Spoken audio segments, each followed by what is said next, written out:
وہ غالباً شاعری بھی کرتے تھے عربی میں، اور ان کا ایک شعر ہے جس کا ترجمہ میں یہاں پیش کر رہا ہوں کہ ان کا رنگ گورا ہے، وہ یتیموں اور بیواؤں کے حامی ہیں، ان کے چہرے سے بارش کا فیضان طلب کیا جاتا ہے۔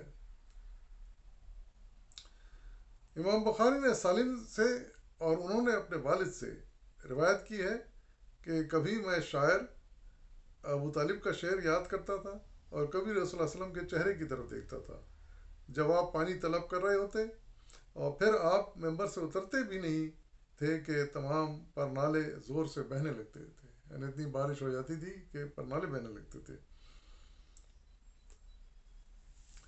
امام بخاری نے انس بن مالک سے بھی روایت کی ہے کہ ایک آدمی جمعے کے دن ممبر کے سامنے والے دروازے سے داخل ہوا اور صلی اللہ علیہ وسلم ممبر پر کھڑے ہو کر خطبہ اس وقت دے رہے تھے۔ جب وہ آدمی آیا، وہ کھڑے ہی کھڑے رسول اللہ علیہ وسلم کی طرف متوجہ ہوا اور عرض کیا، اے اللہ کے رسول، جانور ہلاک ہو گئے، راستے بند ہو گئے، لہٰذا آپ اللہ تعالیٰ سے دعا فرمائیں کہ بارش برسائے۔ رسول اللہ علیہ وسلم نے اپنے دونوں ہاتھوں کو اٹھایا اور یہ دعا کی، اللہم اسقنا اسقنا، اللہم اسقنا، اللہم اسقنا، اے اللہ ہمیں سیراب کر دے، اے اللہ ہمیں سیراب کر دے، اے اللہ ہمیں سیراب کر دے، ہم پر بارش نازل فرما۔ انس رضی اللہ تعالیٰ بیان کرتے ہیں کہ اللہ کی قسم، آسمان میں کوئی بادل یا کوئی بادل کا ٹکڑا بھی نہیں تھا جس سے بارش کی امید ہو، یعنی آسمان بالکل صاف تھا، اور ہمارے اور مدینے کے مشہور صلہ، مدینے کا ایک مشہور پہاڑ کا نام ہے، کہ درمیان کوئی گھر یا مکان بھی نہیں تھا۔ اتنے میں صلہ کے پیچھے سے ڈھال کی طرح ایک بادل کا ٹکڑا نمودار ہوا، مطلب ایک گول سا ٹکڑا بادل کا نمودار ہوا۔ جب وہ بیچ آسمان میں آیا تو پھیل گیا، یعنی وہی بادل کا چھوٹا ٹکڑا وہ پھیل گیا اور برسنے لگا، اس سے بارش برسنے لگی۔ اللہ کی قسم، اس کے بعد ہم نے ایک ہفتے تک سورج نہیں دیکھا۔ اندازہ لگائیے آپ، یعنی کہ پھر اتنے بادل آئے اور اتنی بارش برسی کھل کے کہ ایک ہفتے تک متواتر پھر ہوتی رہی۔ پھر آنے والے دوسرے جمعے میں ایک شخص اسی دروازے سے داخل ہوا اور رسول اللہ علیہ وسلم ممبر پر کھڑے خطبہ دے رہے تھے۔ وہ کھڑے کھڑے آپ کے سامنے آیا اور کہنے لگا، اے اللہ کے رسول، بہت پانی برسنے سے جانور ہلاک ہو گئے اور راستے بند ہو گئے، آپ اللہ سے دعا کیجئے کہ پانی تھم جائے۔ رسول اللہ علیہ وسلم نے اپنے دونوں ہاتھوں کو اٹھا کر یہ دعا کی، اللہم حوالینہ ولا علینا، اللہم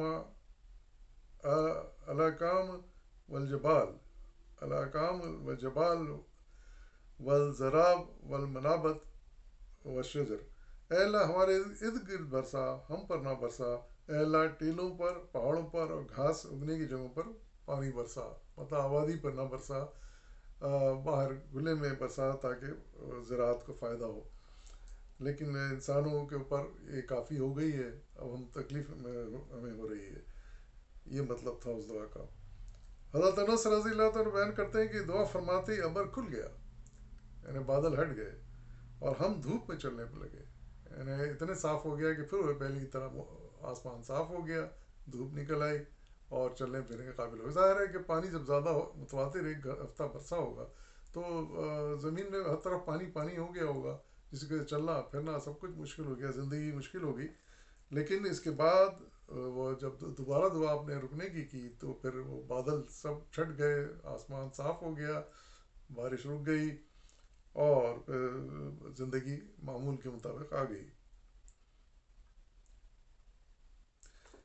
امام بخاری نے حضرت انس رضی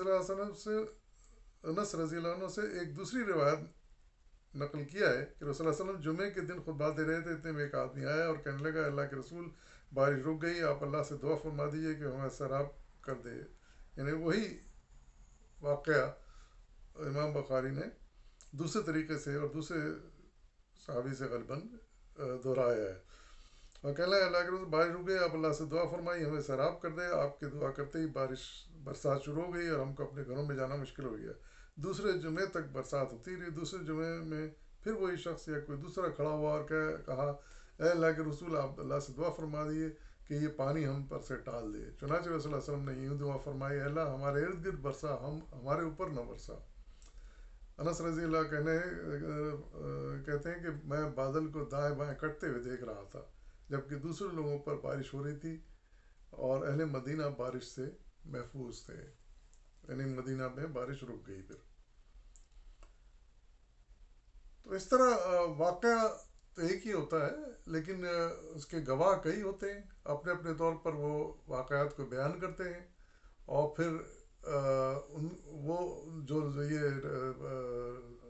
روایت سنتے ہیں، واقعہ سنتے ہیں، پھر وہ آگے اپنے الفاظ میں بیان کرتا ہے. تو تھوڑا بہت الفاظ میں اور اس میں جملوں میں تبدیلی ہو جاتی ہے، لیکن اصل واقعہ تو وہی ہوتا ہے، جو کہ جس کا مفہوم ہم اچھی طرح سمجھ سکتے ہیں، اور جو کہ مطلوب ہوتا ہے اس وقت دعا جس کے لیے کی جا رہی تھی.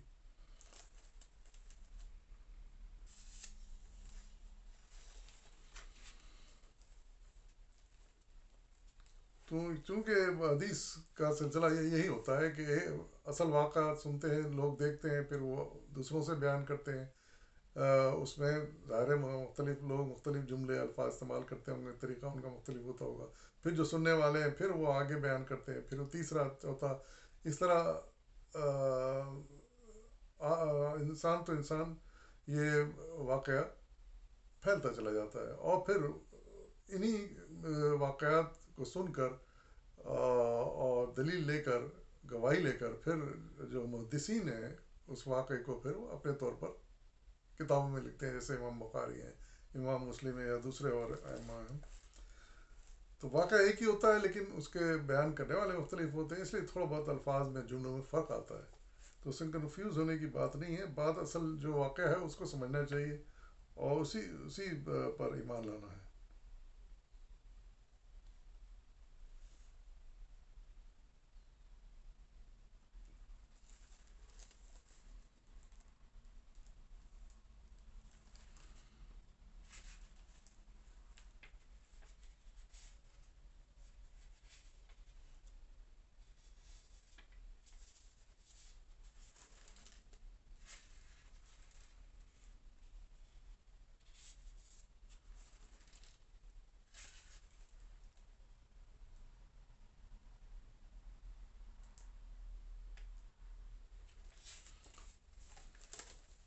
ایک اور پانی سے متعلق واقعہ پیش آیا رسول اللہ کی زندگی میں. انس بن مالک رضی اللہ عنہ کی حدیث ہے کہ امام بخاری انس بن مالک سے روایت کرتے ہیں کہ میں نے رسول اللہ علیہ وسلم کو دیکھا جبکہ عصر کی نماز آ گئی اور لوگ وضو کے لیے پانی تلاش کرنے لگے، لیکن نہیں ملا. تو رسول اللہ علیہ وسلم کے پاس وضو کا ایک برتن لایا گیا، آپ نے اس برتن میں اپنا ہاتھ رکھا اور لوگوں کو حکم دیا، تھوڑا سا پانی تھا اس میں، اور آپ نے اس میں ہاتھ رکھا اور لوگوں کو حکم دیا کہ اس سے وضو کریں. میں نے دیکھا کہ پانی آپ کی انگلیوں کے نیچے سے پھوٹ رہا تھا، یعنی معجزہ یہ ہوا کہ آپ کی انگلیوں سے پانی پھوٹ رہا تھا اور اس برتن میں جمع ہو رہا تھا، اور لوگ اس سے پانی نکالتے جا رہے تھے، وضو کرتے جا رہے تھے، یہاں تک کہ ان میں سے آخری آدمی نے بھی وضو کر لیا.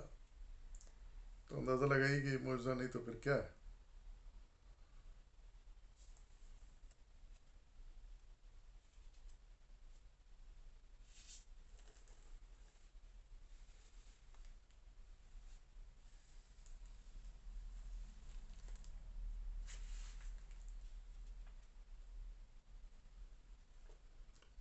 پھر جابر بن عبداللہ رضی اللہ عنہ کی ایک حدیث ہے کہ امام احمد جابر بن عبداللہ انصاری رضی اللہ عنہ سے بیان کرتے ہیں کہ رسول اللہ علیہ وسلم کے اصحاب نے آپ سے پیاس کی شکایت کی.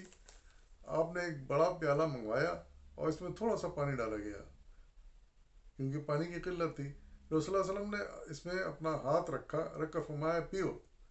چنانچہ لوگوں نے پانی پیا. حضرت جابر کہتے ہیں کہ میں نے رسول اللہ علیہ وسلم کی انگلیوں کے درمیان سے پانی پھوٹ کر نکلتے دیکھ رہا تھا، یعنی کہ آپ کی انگلیوں سے پانی پھوٹ کر نکل رہا تھا جیسے کہ کوئی جھرنا نکلتا ہے. تو یہ اس طرح کے واقعات رسول اللہ علیہ وسلم کی زندگی میں بے شمار پیش آئے، اور جس کے گواہ اس وقت کے صحابی ہوا کرتے تھے. پھر ان سے سن کر پھر آگے لوگوں کو بڑھاتے تھے، لوگ اور سنتے تھے، پھر ان سے پھر کچھ اور سنتے تھے، پھر محدثین تک یہ بات پہنچی. تو انہوں نے اپنی پھر حدیث کی کتابوں میں ان واقعات کو بیان کیا ہے. ہمیں اسی طرح سمجھنا چاہیے اور تھوڑے فرق کو ہمیں اس کا خیال نہیں کرنا چاہیے اور اصل واقعے کو سمجھنے کی کوشش کرنی چاہیے. اجازت دیجیے، انشاءاللہ آئندہ بھی کچھ واقعات لے کر میں حاضر ہوں گا. اللہ